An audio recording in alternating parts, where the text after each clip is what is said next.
जो योगी होते थे, योग करते थे, फिर एक जगह दूसरी जगह तीसरी जगह चले जाते थे, महात्मा चले जाते थे, और जिनको ये आदेश होता था कि जीवों को जगाओ, जीवों को लाभ पहुंचाओ, जीवों को भटके हुए लोगों को रास्ता बताओ, उनकी तकलीफ़ों को दूर करो, वो तो चलते फिरते रहते थे। कई काम करते हैं, समझाते हैं, बताते हैं, जीवों को जो भटके हुए हैं उनको रास्ता दिखाते हैं। आप ये समझो उनकी दुख तकलीफ़ दूर करने का उपाय बताते हैं। जैसे झंडा गड़ा था ना, कहाँ झंडा लगा था गुरु पूर्णिमा में जयपुर, बहुत से लोग गए, झंडे को प्रणाम किया, अपनी तकलीफ़। आपका झंडा लगा कहाँ पर? जन्माष्टमी में अम्बाला में, वहाँ भी लोग गए, अपनी तकलीफ़ों को कहे और लोगों को आराम मिल गया। तो ये एक उपाय निकालना पड़ता है, यानी समझो कि जिससे ज़्यादा से ज़्यादा लोगों को फायदा हो जाए।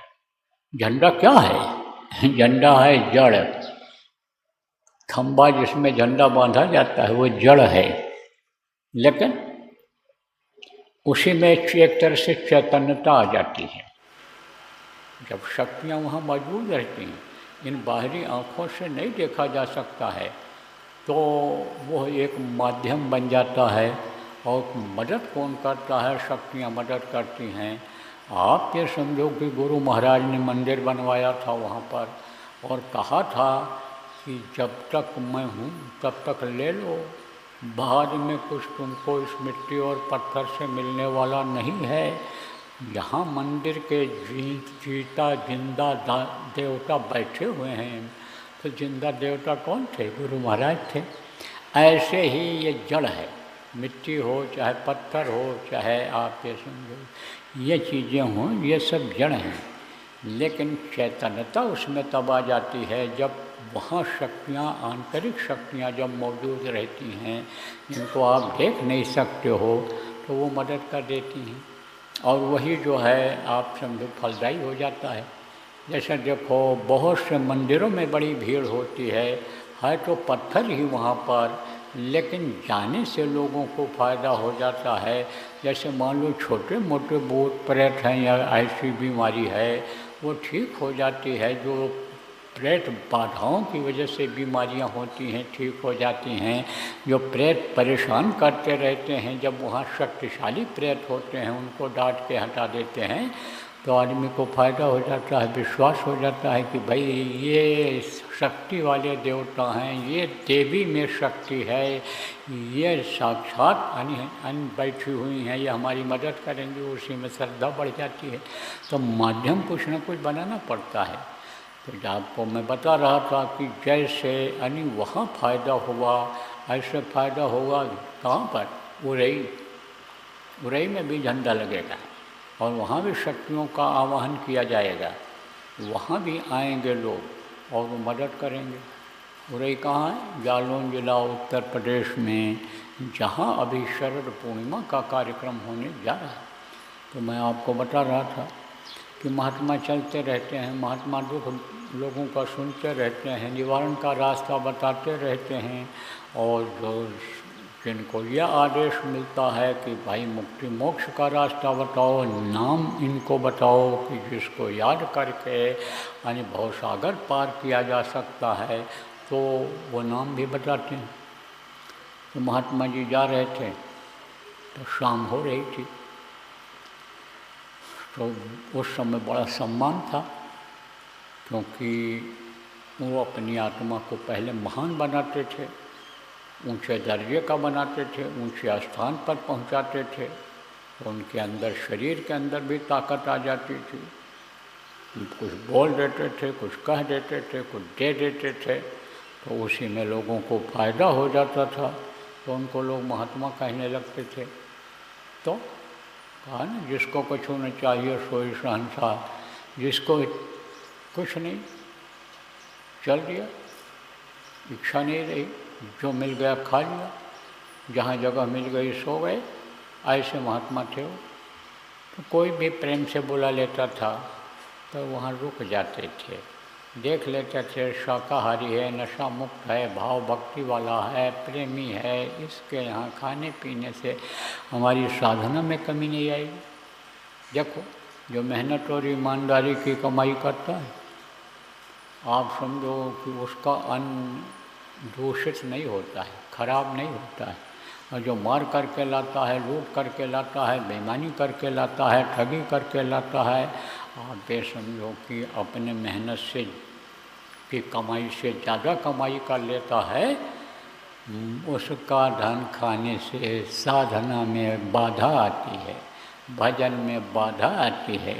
और अगर कहीं मांसाहारी के घर खा लिया तो वैश्या, ढीमर और शिकारी, निप विषयी और मांसाहारी, इन घर भोजन करे जो संता, साधन भजन का हो जाए अंता।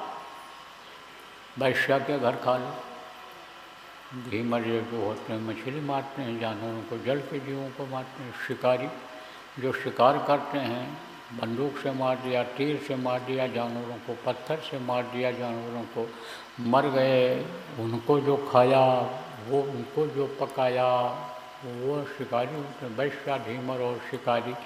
नृप राजा, राजा जो है, राजा का भी धन उनकी मेहनत की कमाई का नहीं होता है, वो प्रजा का धन होता है। और टैक्स की वसूली करते हैं तो कैसे कैसे धन उनके यहाँ आता है, वो भी अच्छा नहीं होता है। वैश्या, ढीमर और शिकारी, निप विषयी और मांसाहारी। और जो मांस खाते हैं उनके घर अगर भोजन खा लो, उनकी थाली में खा लो जिसमें मांस खाते हैं, तो साधन भजन का हो जाए अंता। साधन भजन में जो तरक्की हुई है, जो कुछ दिखाई सुनाई पड़ा है, आप फिर समझो कि वो ख़त्म हो जाता है, वो ख़त्म हो जाता है, उसमें बहुत कमी आ जाती है। तो इन घर भोजन करे जो संता, साधन भजन का हो जाए अंता कहा गया। तो आप ये समझो कि ये देख करके, जान करके, परख करके, भाव भक्ति प्रेम देख करके महात्मा जी रुक जाया करते थे।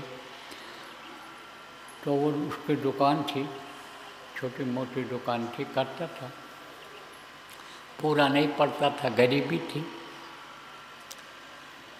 कहते हैं ना कि कभी तो हनी का हना और कभी मुट्ठी भर चना, और कभी वो भी नहीं बना। एक कहावत है। दुकानदार की बिक्री ज़्यादा हो गई जब, तो मुनाफा बढ़ गया, तो वो हनी का हना हो गया। और जब कम बिक्री हुई, खाली साग सब्जी, दूध, बच्चों के लिए दूध और अनाज का सब पैसा मिला, तो वो मुट्ठी भर चना मिला। और कभी कभी दिन भर बैठे रहते हैं बहुत से दुकानदार, एक पैसे का आमदनी नहीं होती है। तो दुकानदारी में ऐसे ही होता है। तो कभी कभी आमदनी हो जाती थी, कभी इतने कम होती थी, कभी नहीं होती थी। तो रात को रुके, सुबह जब चलने को हुआ तो औरत ने कहा कहो कहो अपने पति से। पति ने कहा क्या कहें, आलसी था, क्या कहें। महात्मा जी तो समझ गए, संत न देखें चाल को चाल, वो परखें अंतर का हाल, पहचान गए कहना क्या चाहती है। तो महात्मा जी ने ही कहा बोलो बच्चे बोलो, बच्ची तू ही बोल दे, तू ही बोल दे। औरत से कहा, दुकानदार की औरत से कहा बच्ची तू ही बता दे। तो उसने कहा महाराज गरीबी है, पूरा नहीं पड़ता है, दया हो जाए कुछ। तो महात्मा जी ने कहा, सोचा, कहा इसको विश्वास तो तभी होगा जब तुरंत का तुरंत फायदा होगा। तो कहते हैं ना कि जिसके पास भरा भंडार हो, उससे छोटी मोटी चीज़ न तो मांगना चाहिए न वो देता है, और देता है तो ज़्यादा ही देता है। इसीलिए कहा गया कि समर्थ गुरु जब मिल जाएं तब 10 आदमियों के आगे हाथ नहीं फैलाना चाहिए, तब किसी भी देवी देवता के आगे हाथ नहीं फैलाना चाहिए। तब जो कुछ मांगना हो गुरु से ही मांगो, तो गुरु जो दे देंगे ये लोग नहीं दे पाएंगे, क्योंकि दाता जो होते हैं गुरु ही होते हैं। समर्थ गुरु ही सबको देते हैं, दाता वही होते हैं। कहा ना धरणी जहलो देखिए तहलो सब भिखार, और दाता केवल सदगुरु देत न माने हाल। जब वो देने लगते हैं तो हार नहीं मानते। ऐसे महात्मा जी ने कहा भाई इसको थोड़ा बहुत क्या दिया जाए, इसको तो वो उपाय बता दिया जाए और वो मशीन दे दी जाए कि जिससे इसके पास बहुत हो जाए। जैसे किसी को रुपया पैसा दे दो और किसी को मशीन मिल जाए जो नोट छापने वाली मिल जाए और अधिकार मिल जाए उसको कि तुम नोट छाप करके खर्च कर सकते हो। जैसे पहले राजा लोगों को अधिकार मिला हुआ था, वो अपने राज्य में अपना सिक्का भी चलाते थे, रुपया चलाते थे छाप करके। ऐसे तो कितना भी छाप लो, कितना भी सिक्का बना ले राजा, कितना भी यानी समझो कि सोना चांदी की मुहरें बना ले, असरफियाँ बना ले चलाने के लिए। पहले सोने चांदी के ही सिक्के चलते थे। अब तो ये कागज़ का नोट चलने लग गया, जो सड़ जाए, घुल जाए, दीमक खा जाए, चूहे काट करके खा जाए।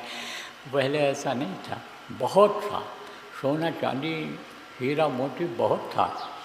अब कहोगे कहाँ चला गया, बहुत से तो वो विदेशी लोग लेकर चले गए, दूसरे देशों में चला गया। लेकिन भारत देश इस वक्त पर सबसे ज़्यादा अमीर देश है अगर सच पूछो तो वो अमीरी कहाँ है? वो अमीरी मिट्टी में दबी हुई है, वो अमीरी पत्थर के नीचे दबी हुई है। ये पहाड़ है, ऐसे बहुत सारे पहाड़ हैं, इनमें हीरे मोती जवाहरात भरे पड़े हैं। देखो पहाड़ों से ही यानी समझो तो हीरा खोजते हैं, उसी में से खोद खोद करके हीरा निकालते हैं। बहुत है ऐसे, आप समझो कि इतने बड़े बड़े हीरे और ज़मीन के अंदर दबे पड़े हुए हैं, कहीं गए हैं। तो अब आप ये समझो प्रेमियों कि महात्मा जी ने कहा इसको ऐसी चीज़ दे दी जाए कि जब ये चाहे जितना चाहे ये उसका रुपया बना ले। महात्मा जी ने एक पत्थर दिया और कहा देख दुकानदार, देख सेठ, ये बहुत कीमती पत्थर है। और कहा कि इसका नाम है पारस पत्थर, पारसमणि पत्थर बहुत से लोग कहते हैं। और देख इससे तू लोहा अगर छुआ देगा तो कितना भी लोहा छुआ देगा तो सोना बन जाएगा। दे दिया, उसने रख लिया। महात्मा जी चले गए, लेकिन जाने से पहले उन्होंने कहा देख 4 महीने का समय देता हूँ तुझको, 4 महीने का, और 4 महीने के अंदर तू बना लेना जितना बना पाना, और उसके बाद इसकी कीमत ख़त्म हो जाएगी। उसके बाद में तुझको समझो कि कुछ नहीं मिलेगा तुझको, अगर तू चूक गया तो इसका महत्व खत्म हो जाएगा।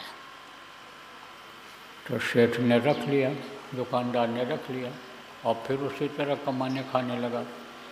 फिर औरत ने याद दिलाया जब 1 महीना बीत गया कि अरे जाओ तुम लोहा ले आओ, लोहा को छुआओ। बता दिया था उन्होंने कि भाई इस तरह से नहा धो करके और इस तरह से आप खा लेना। विश्वास के लिए बता देते हैं, विश्वास के लिए। जैसे गुरु महाराज हमारे रोग को दूर करना होता था तो दया के द्वारा ठीक करते थे, लेकिन जड़ी बूटी और या पत्ती फत्ती कुछ बता देते थे कि जिससे आदमी को विश्वास हो जाए कि यह दवा हमारे लिए फ़ायदा कर जाएगी। और लोग कहते भी थे कि गुरु जी ने दवा बताई, बाबा जी ने दवा बताई, उससे हमको आराम मिल गया। अब उनको क्या पता नए आदमियों को कि दया काम करती है। दवा तो तुम बहुत खाए और जब हर तरफ से हार गए और किसी सत्संगी ने कहा कि चले जाओ बाबा जी से दवा पूछ लो, तब तो पहुँचिए, इस चीज़ को तो भूल गए। बस यही कि दवा से फ़ायदा हुआ। फ़ायदा तो दुआ से हुआ, दया से हुआ, लेकिन विश्वास उनका जमा कि दवा से फ़ायदा हुआ। तो महात्मा जी ने पत्थर दे दिया और कहा समय के अंदर इससे आप बना लेना, जितना भी चाहो सोना बना लेना लोहा छुआ करके। चले गए। अब वो आलसी वो गया ही नहीं। औरत ने जब कहा तब फिर गया।